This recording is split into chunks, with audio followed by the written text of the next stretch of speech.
પ્રતાપનગર વિસ્તારમાં આવેલ મેઘદૂત એપાર્ટમેન્ટના બાલ્કનીનો ભાગ તેમજ બારી પડતા સ્થાનિકોમાં અફરાતફરી મચી હતી।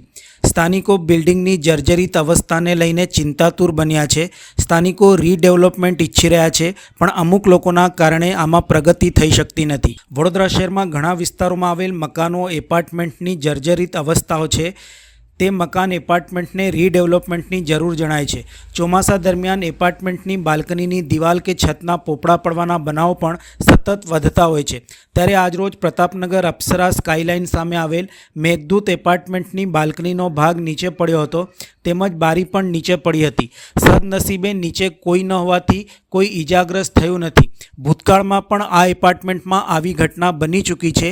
પાલિકા તંત્ર દ્વારા નોટિસો પણ આપી છે, પણ કોઈ સ્થળ મુલાકાત કરતું નથી। આ એપાર્ટમેન્ટમાં મોટી સંખ્યામાં ભાડું આવતો રહે છે। મકાન માલિક પણ જોવા આવતા નથી। મોટાભાગના રહીશો એપાર્ટમેન્ટને રીડેવલપમેન્ટ માટે ઈચ્છા ધરાવે છે, પણ બે ચાર લોકોના લીધે આ કાર્ય પ્રગતિ સાધી શકતું નથી। આજે બાલ્કનીનો ભાગ અને બારી નીચે પડતા સ્થાનિકો દ્વારા જે અંગે સામાજિક કાર્યકર શૈલેન્દ્રસિંહ ઠાકોરને જાણ કરતા તેઓ પણ સ્થળ ઉપર આવી પહોંચ્યા હતા। સમગ્ર બનાવ તેઓએ જણાવ્યો હતો, સાથે તંત્ર સામે રોષ પણ ઠાલવ્યો હતો। સાથે જ આ અંગે યોગ્ય કાર્યવાહી નહીં થાય તો ગાંધી ચિંધ્યા માર્ગે આંદોલનની પણ ચીમકી ઉચ્ચારી છે। સ્થાનિક કિન્નરીબેન ગાંધી દ્વારા પણ સમગ્ર પરિસ્થિતિ જણાવી હતી અને આ બિલ્ડિંગ સુરક્ષાને ધ્યાને લઈ રીડેવલપમેન્ટ માટે આપવું છે તેમ જણાવ્યું હતું। હમણાં આ મેઘદૂત એપાર્ટમેન્ટ પ્રતાપનગર રોડ પર આવેલું છે। અહીંયા સ્થાનિક જે આગેવાનો છે અને સ્થાનિક જે રહેવાસી છે એ લોકોએ મને સંપર્ક કર્યો અને હું તાત્કાલિક ઘટના સ્થળ પર આવ્યો।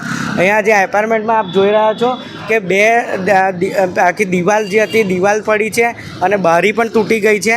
કોર્પોરેશને વારંવાર નોટિસ આપી છે, 2-3 વખત, પણ કોર્પોરેશન ખાલી નોટિસ આપીને સંતોષ માને છે। અને અગાઉ પણ એક બેનનું માથું ફાટી ગયું હતું અને ફરી આજે મોટી એક હોનારત થતાં બચી, તો તંત્ર ત્યારે જ જાગશે કે કોઈ મોટી હોનારત થશે। આવું વડોદરા શહેરમાં હજારોની સંખ્યામાં છે। કોર્પોરેશન ખાલી નોટિસ આપીને છટકે છે, પણ આવું ના કરવું જોઈએ। કોર્પોરેશનને મારી એક વિનંતી છે, તેમજ ચીમકી પણ છે, જો આની સામે કોઈપણ તાત્કાલિક કોઈપણ નિર્ણય નહીં લે તો અમારે ઉગ્ર આંદોલન કરી અને કોઈપણ પ્રકારની કાર્યવાહી કરવાની હશે તો ગાંધી મિજાજ કરશું। આ મેઘદૂત એપાર્ટમેન્ટ છે, અપ્સરા સ્કાયલાઇનની સામેનું બિલ્ડિંગ છે અને આના પહેલાં બી એક હોનારત બની ચૂકી છે। એક છોકરાના ઘરમાં આખી છત પડેલી, તે વખતે બી મેં પ્રેસવાળાથી માંડીને બધાને બોલાયા હતા। કોર્પોરેશનથી માંડીને કોર્પોરેટરોથી માંડીને બધાને મેં બોલાયા હતા, પણ હજુ સુધી કોર્પોરેશનવાળા 2 વાર નોટિસ આપી ગયા છે, પણ હજુ સુધી એ લોકો એક બી વખત જોવા આવ્યા નથી। આજે આ મોટી હોનારત થઈ છે, મને તો ખબર જ નથી।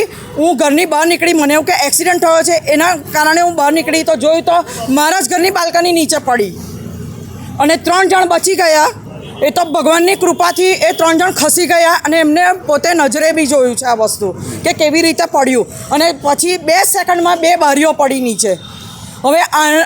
હવે તો તંત્રએ જાગવું પડશે અને મેઘદૂત એપાર્ટમેન્ટમાં જેટલા બી રહેવાસી છે એ લોકોએ જાગવું પડશે। પ્લસ અહીંયા ગાડી 95% પબ્લિક ભાડું જ છે, મકાન માલિકો કોઈ જોવા આવતું નથી। બોલાવીએ છે તો બી કોઈ આવતું નથી અને કોઈ નિકાલ લાવતું નથી, અને 2-3 જણ એવા છે કે જે રીડેવલપમેન્ટ માટે તૈયાર નથી। અમારે આ બિલ્ડિંગ રીડેવલપમેન્ટ માટે આપવું છે।